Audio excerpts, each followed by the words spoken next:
Hi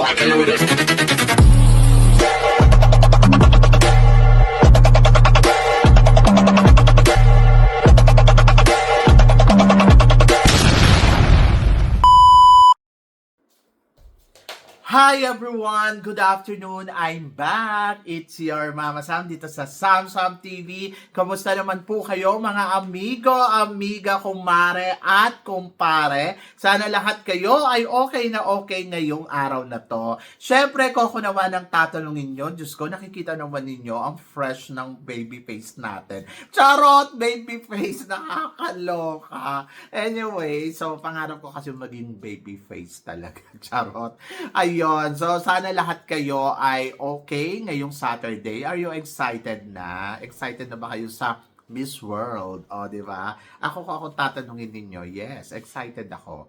Excited na, wala naman, hindi naman ako kinakabahan. So, feeling good. Ganon. Feeling good mamaya, feeling nervous. Ganon. Anyway, so gusto ko munang batiin ang lahat ng mga kaibigan natin na taga-Amerika, yung mga taga-USA dyan at Canada. Kamusta naman kayo? Syempre yung mga friends din natin sa Australia. Hello! Ang dami tumututok ngayon ng mga taga-Australia at nanonood ng YouTube natin. Maraming salamat. And then, of course, hindi lang yan. Syempre, yung mga taga-Middle East talaga, ayun talaga, grabe. As in talagang hindi sila natutulog na hindi tayo pinapanood. Maraming salamat. Buti hindi nyo ako napapanaginipan, no? So, yun.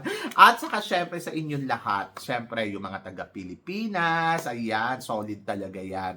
Thank you sa inyo sa support at pagmamahal. Lalo na yung mga nasa Europe din. Baka sabihin nila, kinakalimutan natin sila. May mga ilan friends tayo dyan na talaga naman tumututok at nanonood sa atin araw-araw. Ayan! Kaya naman, syempre, mayroon akong hatid na chika sa inyo na talaga naman, nako, magtataas ang kilay ninyo kasi ito nga, sabi nila, hindi daw mananalo si Krishna.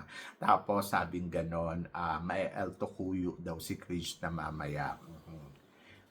Alam nyo, sa totoo lang, syempre, sa nakikita natin dito sa competition ng Miss World, medyo nakakawalang pag-asa talaga kung iisipin mo. Nakakawalang pag-asa kasi hindi man lang pumasok sa mga challenge etong si Krishna para manalo. Yung, alam mo yun, lumalaban si Krishna, nakita naman natin, nilalaban niya talaga pero hindi talaga siya pumapasok sa banga. So, sabing ganun nung iba, ay nako, hindi naman nanalo yan. So doon sa part na yon, nawalan na sila ng pag-asa. Ako, hindi naman ako nawawalan ng pag-asa dahil nakita ko na lumalaban talaga. Hindi lang nabibigyan ng chance.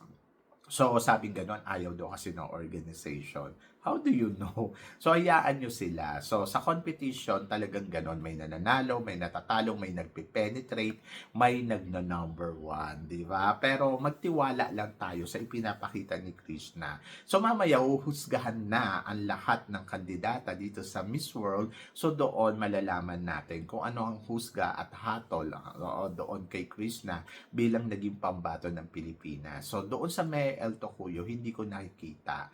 So, kung sinasabi naman ninyo kasi ang dahilan ninyo ay dahil hindi siya nag-penetrate doon sa mga fast track, kumbaga hindi siya nag-number 1, hindi yun ang basihan para sabihin natin na hindi naman nanalo ang isang Krishna.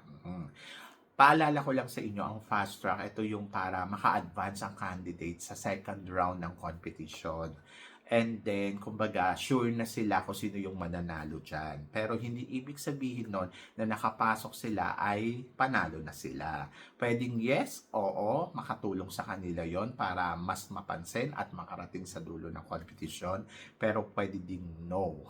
Di ba? So, yun lang yung nakikita ko.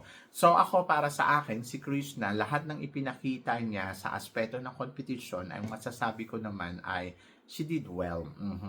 So, merong pang-anim na slot mula sa Asia and Oceania. So, parang feeling ko, lulusot doon si Philippines. Isa doon, baka siya yung number 5. And then, pag nakalusot doon si Philippines, parang feeling ko kaya na yan ni Krishna magtuloy-tuloy hanggang sa dulo ng competition. Pero syempre, kailangan pa rin natin ipagdasal at saka tiwala. Oo, tiwala. So, ngayon, meron akong alam na parang yung organization, mayroon na silang panalo.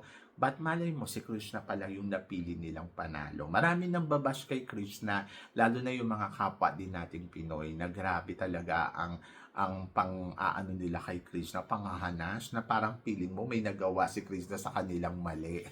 Ganon, kung ayawan nila wagas. But ako, nakikita ko naman na ginawa naman ni Krishna yung best niya. At nakita ko naman na inilaban naman niya ang Pilipinas sa paraan na alam niya. Kaya, congratulations pa rin, Krishna. So, no matter what happened, oo, laban tayo hanggang sa dulo. May tiwala ako kay Krishna na makukuha niya yan. Charot! So, yan. Ewan ko, hindi ko alam ha. Sinacharot-charot ko lang kayo. Pero, ang totoo nun, naniniwala ako na ginawa ni Krishna yung makakaya niya. And then, nasa organization na yun kung ipapanalo siya o hindi. Hindi naman natin yung nasasaklawan. Kaya, wala tayong pinangahawakan doon na resibo na sigurado tayo na makakarating siya hanggang sa dulo. But, tansya ko naman dahil lumalaban si Krishna, so gagawin niya yung makakaya niya. Di ba? So, good luck sa Philippines na medyo nakakakaba, medyo nakakatakot, but magtiwala lang tayo. I think Philippines, she did well. She did well. Sa competition na to, ibinigay niya yung 100% na kakayahan niya, and naniniwala ako na makakarating to sa dulo ng competition. Malay ninyo, makarating tayo sa top 5. Di ba? Diyos ko Lord, nakakakaba. So, sabing gano'n, makukuha ba daw ni Krishna yung Oceana at saka Asia and Oceana Award? Parang feeling ko, medyo dyan sa part na yan, hindi ko alam. Kasi, I think si Indonesia, isa sa mga nagpakitang gilas kasi nakadalawang fast track challenge winner siya. So, parang feeling ko sa kanya mabibigay yon kay Indonesia. Tapos, about title, pwedeng kay Philippines. So, charot. Philippines, Thailand, ganon. Ang hirap i-predict, hindi natin alam. Kasi, ang dami kasi naglalaro at talagang magagaling yung lahat. Baka nga ma-surprise ka, wala sa kanila, charot. Pwede din naman na kay Philippines or Indonesia, pwede din si Thailand or si Philippines. But, hindi kasi ganun yung Miss World eh. Parang ano ba ang pulso ng bayan? Wala siyang ganun. Ano ang pulso ni Madam Julia sa mga kandidata? So, yon, meron siyang ganun. Sabing ganun, malakas daw yung laban ni South Africa. Parang feeling ko, oo, malakas yung laban. Either Puerto Rico, malakas din yung laban. And then, pwede din to mabigay kay, talaga, kay Thailand. Sabing gano'n, ako si Thailand, tingin ko daw ba maapektuhan. Hindi ko iniisip na gano'n ng mga Indiana or Indiano o kung sino man.